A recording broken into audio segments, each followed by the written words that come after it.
Mendapat sertifikasi ISO itu mungkin bukan pekerjaan satu malam ya, tapi juga sebenarnya tidak merepresentasikan langsung bahwa dengan mendapatkan ISO kita cukup berpuas diri. Yang ingin kami sampaikan adalah ISO 30301 2019 ini merupakan perjalanan panjang yang memang sudah dilakukan sejak dulu, di mana PT Timah memiliki concern yang sangat baik mengenai manajemen arsip, dan akhirnya kita sesuaikan dengan standar internasional sehingga manajemen arsip ini bersifat sustain. Jadi tidak hanya bergantung pada orang yang mengelola atau waktu-waktu tertentu tim yang mengelola. Dengan standar ini kita harapkan siapa saja nanti yang mengelola arsip mengikuti aturan-aturan yang ada di ISO 30301 2019, maka pengelolaan manajemen arsip ini bisa berlangsung selamanya dan tentunya memberikan manfaat yang terbaik bagi PT Timah.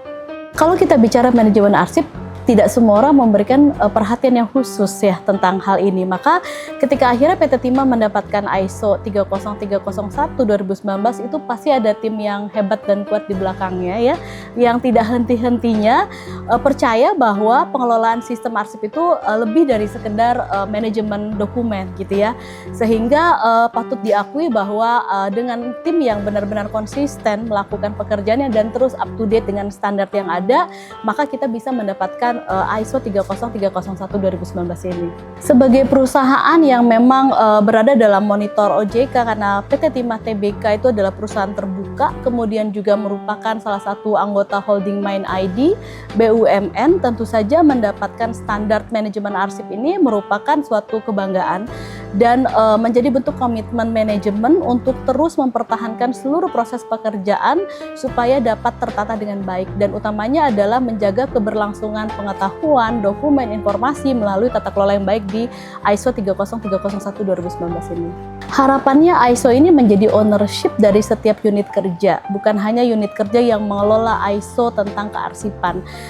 Karena diterimanya atau didapatkannya sertifikasi ISO ini pasti membutuhkan effort yang lebih untuk mempertahankan ya, karena biasanya mempertahankan surveillance setiap tahun itu pasti nggak lebih mudah daripada mendapatkannya. Nah, itu bisa dilakukan kalau setiap unit kerja mengerti dengan baik seluruh standar yang sudah diterapkan begitu kita menerima sertifikasi ini, sehingga terjadi kepemahaman yang sama, kesadaran yang sama mengenai pentingnya menjaga arsip, dan akhirnya dampak dari menerima ISO ini bisa lebih dari sekedar mendapatkan sertifikasi. Jadi setiap tahun kita bisa dengan bangga mengatakan kita berhasil mempertahankan standar yang baik untuk seluruh pengelolaan arsip yang ada di PT Timah Tbk. Disiplin, taat aturan, karena arsip ini adalah sesuatu yang bisa membantu kita saat kita benar-benar membutuhkan informasi. Arsip ini adalah bentuk pengelolaan dokumen yang bisa menjaga keberlangsungan perusahaan, menyimpan begitu banyak knowledge, begitu banyak informasi, sehingga kesadaran mengelola arsip itu harus tumbuh dari setiap individu yang ada di PT Timah Tbk.